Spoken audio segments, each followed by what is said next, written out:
Hello everyone, this is Dr. Mamta Rathi. I welcome you all on my YouTube channel Dr. Mamta's Educational Plex. Friends, हम लोग study कर रहे हैं redemption of preference shares की। इसके पहले हमने कई सारे प्रॉब्लम्स और उसके सॉल्यूशंस देख लिए हैं और कई सारी एडजस्टमेंट्स को भी समझ लिया है। आज की प्रॉब्लम में हम लोग देखेंगे कि किस तरह से प्रेफरेंस शेयर्स का रिडम्पशन होता है और जब कैश इनसफिशिएंट हो जाती है तो जो बैलेंस आता है वो सेल ऑफ एसेट्स करके हम कैसे उस फंड्स को रेज कर देते हैं और फिर हमारी रिडम्पशन को कंप्लीट करते हैं। तो चलिए हम आगे बढ़ते हैं रिडम्पशन ऑफ प्रेफरेंस शेयर्स के नेक्स्ट प्रॉब्लम के साथ, जिसमें हम देखेंगे इनसफिशिएंट कैश बैलेंस और इसे ओवरकम करने के लिए हम हमारी एसेट को सेल कर देंगे।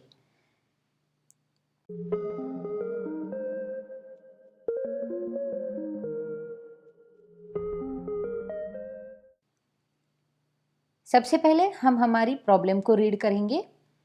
The balance sheet of Rathi company limited as on 30 June 2020 was as follows: liability side amount, asset side amount, share capital 9,000, equity shares of rupees 100 each 90,000, 500 redeemable preference shares of rupees 100 each 5,000, share premium 10,000, general reserve 20,000, profit and loss account 25,000, current liabilities sundry creditors 30,000.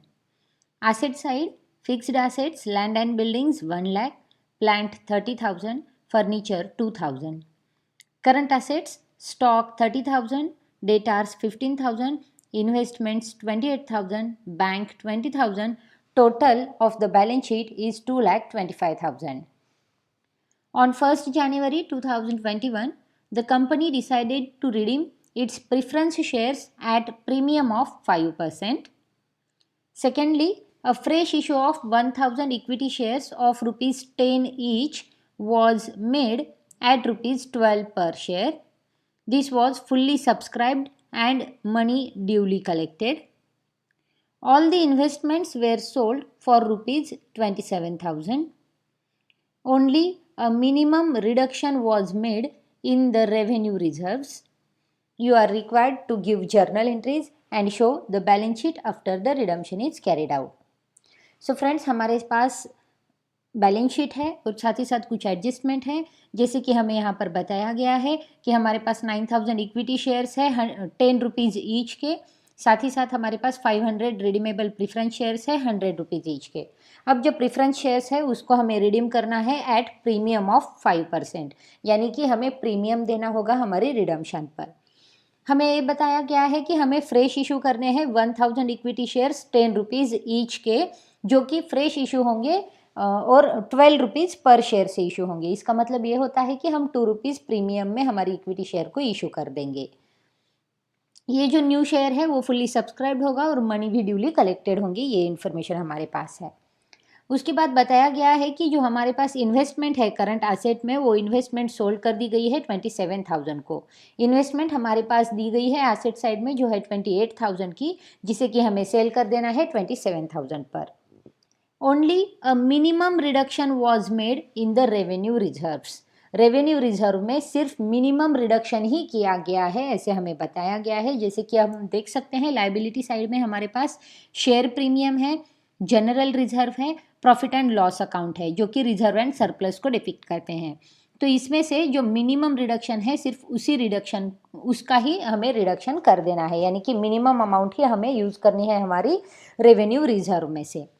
तो चलिए, हमारे पास सारी information है, हम लोग आगे बढ़ते हैं और हमारी प्रॉब्लम को सॉल्व कर देते हैं। अब हमें रिडम्पशन जो करना है उसकी अमाउंट है 50,000 और हमें उसको 5% एक्स्ट्रा यानी कि प्रीमियम अमाउंट में रिडम्पशन कर देना है और हमें शेयर्स भी इशू कर देने हैं, इन्वेस्टमेंट को भी सोल्ड कर देना है। तो सबसे पहले हमारी एंट्री जो बनेगी वो एंट्री आएगी हमारी, सबसे पहले हम वर्किंग नोट देख लेंगे competition of redemption out of profit की। अब हमारे पास जो अमाउंट है यानी कि nominal value of shares to be redeemed वो है 50,000, यानी कि 50,000 रुपीज़ के शेयर्स हमें रिडीम करने हैं। अब जो nominal value of new shares है, जैसे कि हमें प्रॉब्लम में बताया गया है कि हमें 1,000 शेयर्स इशू कर देने हैं, तो नॉमिनल वैल्यू जो होगी हमारे न्यू शेयर्स की वो होगी 10,000, क्योंकि हमारी शेयर की अमाउंट जो है वो है 10 रुपीज़। तो 10,000 रुपीज़ हमारे पास फ्रेश इशू से आ जाएंगे। अब रिमेनिंग जो अमाउंट है वो अमाउंट होगी 40,000 की, जो कि है nominal value of shares to be redeemed out of profits. यानी कि 40,000 रुपीज़ जो है वो हमें यूज़ करने हैं हमारी रेवेन्यू प्रॉफिट में से, रेवेन्यू रिजर्व में से। तो ये है हमारी अमाउंट जो हम यूज़ करेंगे हमारी प्रॉफिट की अमाउंट से। अब जैसे कि हमें पता है कि जो प्रॉफिट है हमारी बैलेंस शीट में, ओल्ड बैलेंस शीट में, वो है 25,000 का।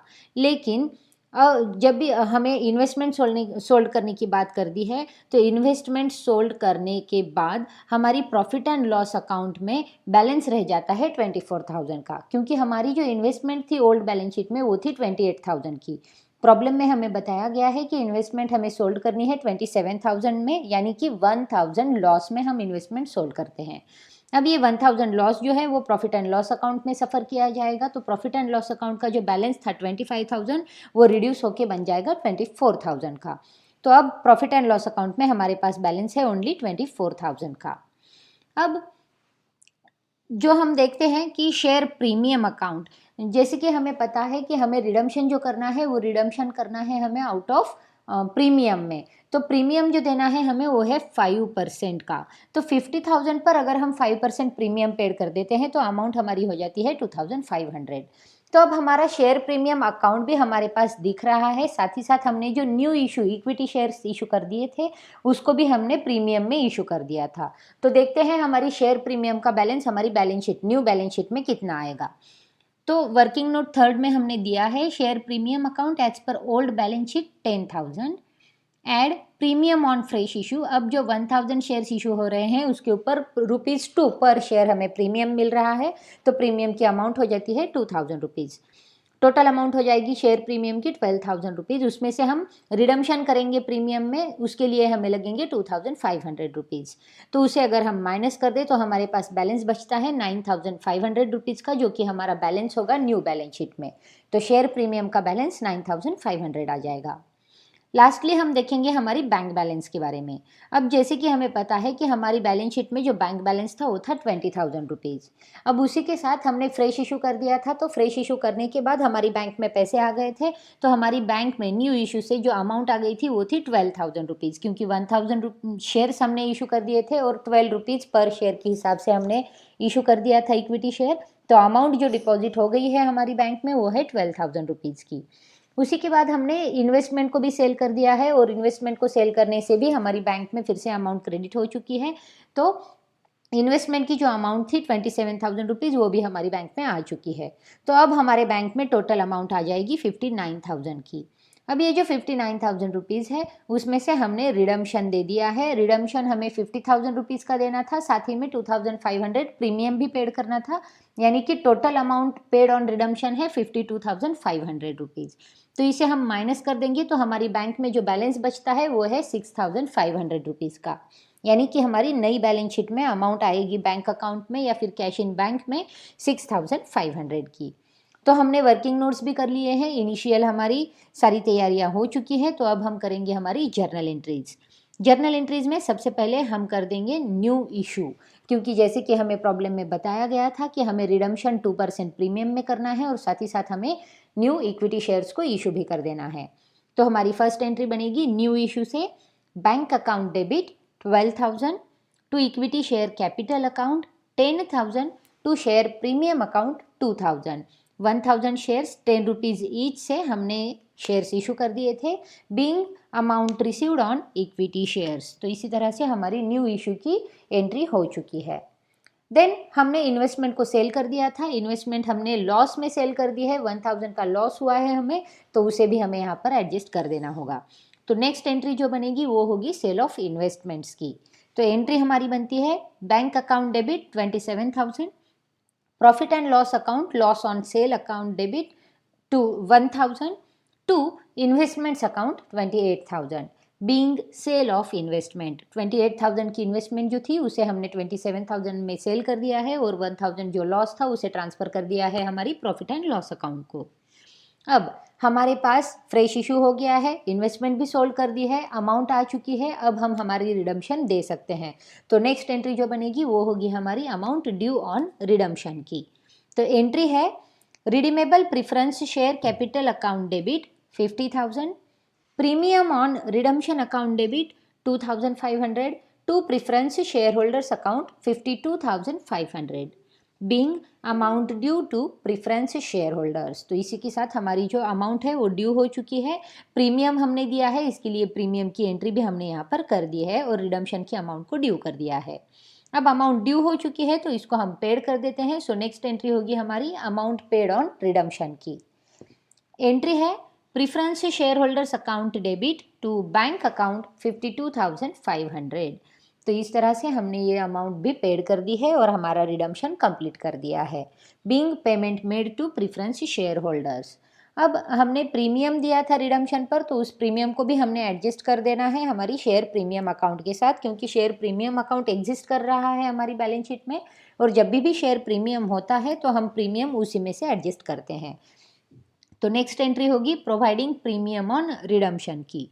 एंट्री है share premium account debit to premium on redemption account 2,500 being redemption premium made out of premium on issue. Then हमने कैपिटल में से भी हमने रिजर्व यानी कि हमारी जो सरप्लस एंड रिजर्व में अमाउंट्स थे उसमें से भी कुछ अमाउंट जो है वो यूज़ कर ली थी, क्योंकि हमने एक वर्किंग नोट भी देखी थी कंपटीशन की और उसमें हमने देख लिया था कि हमारे पास रिडम्पशन के लिए कितनी अमाउंट है जो हमें प्रॉफिट में से यूज़ करनी है। तो वहाँ पर हम लोगों ने कैलकुलेट किया था कि 40,000 रुपीज़ जो है उसे हमें यूज़ करना है हमारी रिजर्व एंड सरप्लस अमाउंट में से, यानी कि हमारी रेवेन्यू प्रॉफिट में से। तो हमारे पास जो बैलेंस था वो था प्रॉफिट एंड लॉस अकाउंट में 25,000 का, उसमें से 1,000 रुपीज़ लॉस हो चुका था, तो जो बैलेंस था वो था 24,000 का। और जनरल रिजर्व का जो बैलेंस है 16,000 का, उसे भी हम यूज़ कर लेंगे। तो हमारी एंट्री बनती है transfer of profit to CRR की। जब भी हम हमारी प्रॉफिट में से अमाउंट यूज़ करते हैं रिडम्पशन के लिए, उस समय ये एंट्री का करना ऑब्लिगेटरी है। तो ये एंट्री और ट्रांसफ़र टू CRR ये हमें करना ज़रूरी हो जाता है। और ये जो CRR यानी कि कैपिटल रिडम्पशन रिजर्व अकाउंट है, ये रिप्लेस हो जाता है प्रेफरेंस शेयर अकाउंट के नाम अकाउंट से हमारी न्यू बैलेंस शीट में, यानी कि कैपिटल रिडम्पशन रिजर्व अकाउंट हमारी बैलेंस शीट में भी रिफ्लेक्ट होगा। सो एंट्री होगी हमारी general reserve account debit 16,000, profit and loss account debit 24,000 to CRR account capital redemption reserve account 40,000 being transfer of amount equal to nominal value of shares redeemed out of profit and reserves to CRR। तो इसी के साथ हमारी entries हो जाती हैं। सबसे पहले हमने न्यू इशू कर दिए, उसके बाद हमने हमारी इन्वेस्टमेंट को सेल कर दिया, फिर हमने रिडम्पशन की अमाउंट को ड्यू कर दिया, साथ ही साथ रिडम्पशन की अमाउंट को पेड भी कर दिया, जो प्रीमियम हमने प्रोवाइड किया था रिडम्पशन पर उसे भी हमने एडजस्ट कर लिया, और एट लास्ट प्रॉफिट में से जो अमाउंट हमने यूज़ की थी रिडम्पशन के लिए उसे भी हमने ट्रांसफ़र कर दिया CRR अकाउंट को। अब सारी एंट्रीज हो चुकी हैं, तो अब हम बनाते हैं बैलेंस शीट, क्योंकि हमें बैलेंस शीट बनानी है आफ्टर रिडम्पशन। तो हमारी बैलेंस शीट जो 1 जनवरी 2021 को होगी वो इस तरह से होगी। Share capital 90,000 equity shares of ₹10 each, 90,000। अब 9,000 इक्विटी शेयर्स पहले भी थे, तो अब हमारे पास 1,000 इक्विटी शेयर्स और आ गए हैं, तो हमारे पास इक्विटी शेयर्स होंगे 10,000। सो 10,000 इक्विटी शेयर्स 10 रुपीज़ से हमारे पास अमाउंट बन जाती है 1 लाख रुपीज़ की। उसके बाद हमारे पास जो रिडीमेबल प्रेफरेंस शेयर्स थे वो रिडीमेबल प्रेफरेंस शेयर्स अब रिप्लेस हो जाएंगे, क्योंकि उसका रिडम्पशन हो चुका है, और यहाँ पर जो अमाउंट आएगी वो आएगी कैपिटल रिडम्पशन रिजर्व अकाउंट की। तो यहाँ पर होगा कैपिटल रिडम्पशन रिजर्व अकाउंट जिसकी वैल्यू है 40,000 रुपीज़। रिजर्व एंड सरप्लस में अगर हम बात करें तो हमारे शेयर प्रीमियम अकाउंट यहाँ पर आता है। शेयर प्रीमियम का जो बैलेंस था वो है 9,500 का। जनरल रिजर्व की जो अमाउंट है वो होगी 4,000 रुपीज़ की, और जो करंट लाइबिलिटीज़ है सन्ड्री क्रेडिटर्स उसमें कोई भी चेंज नहीं है, तो उसकी अमाउंट है 30,000 रुपीज़। तो लाइबिलिटी साइड हमारी बन चुकी है, जहाँ पर शेयर कैपिटल जो है वो है 10,000 इक्विटी शेयर्स ऑफ ₹10 ईच के, अमाउंट हो जाएगी 1 lakh. Capital redemption reserve account आ गया है 40,000। शेयर प्रीमियम अकाउंट आ गया है हमारे पास जो है 9,500 का। जनरल रिजर्व जो 16,000 का था उसमें से हम जो 20,000 का था जिसमें से हमने 16,000 रुपीज़ यूज़ कर लिए थे हमारी रिडम्पशन के लिए, तो बैलेंस बच गया है 4,000 रुपीज़ का। करंट लाइबिलिटीज़ में कुछ चेंज नहीं है, तो वो एज इट इज़ है। अब जो फिक्स्ड एसेट है हमारे एसेट साइड में, तो वो लैंड एंड बिल्डिंग वैसे ही रहेगा 1 लाख रुपीज़, क्योंकि उसमें कोई चेंज नहीं है।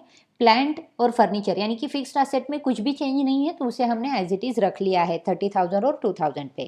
करंट एसेट में भी स्टॉक हमने चेंज नहीं किया है, सो करंट एसेट में स्टॉक 30,000, डेटार्स जो है वो 15,000 आएगा। इसके आगे इन्वेस्टमेंट्स थी जिसे हमने सेल कर दिया था, और एट लास्ट हमारे पास है बैंक।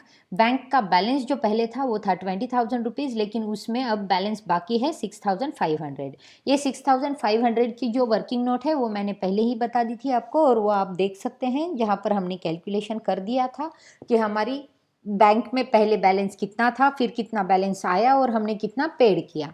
सो इस तरह से हमारी बैलेंस शीट बन जाती है, और अगर हम इस बैलेंस शीट की टोटल कर दें तो वो टैली हो जाती है 1,83,500 रुपीज़ के साथ। तो इसी के साथ हमारी जो बैलेंस शीट है आफ्टर रिडम्पशन, वो बैलेंस शीट भी हमारी बन चुकी है और हमारा प्रॉब्लम हमने सॉल्व कर दिया है। तो फ्रेंड्स, बहुत ही आसानी से हम लोगों ने सेल ऑफ एसेट करके हमारी रिडम्पशन की अमाउंट को रेज कर दिया, और हमारी प्रॉफिट में से, फ्रेश इशू में से और सेल ऑफ एसेट में से हमारी रिडम्पशन को कंप्लीट कर दिया। रिडम्पशन ऑफ शेयर्स के सारे प्रॉब्लम्स और सारे एडजस्टमेंट मैंने आपके सामने रख दिए हैं, उसके कई सारे प्रॉब्लम्स भी आपके सामने हैं। आप उन प्रॉब्लम्स को मेरी चैनल पर जाकर पढ़ सकते हैं। अगर आपने मेरी चैनल को अब तक सब्सक्राइब नहीं किया है तो मेरी चैनल को आप सब्सक्राइब कीजिए, और इन सारी वीडियोस को आपके फ्रेंड्स के साथ और नीडी स्टूडेंट्स के साथ शेयर करना ना भूलिए। हम लोग फिर से मिलेंगे रिडम्पशन ऑफ शेयर्स की लास्ट प्रॉब्लम और लास्ट एडजस्टमेंट के साथ मेरी नेक्स्ट वीडियो में। तब तक के लिए keep watching, keep sharing. Thank you.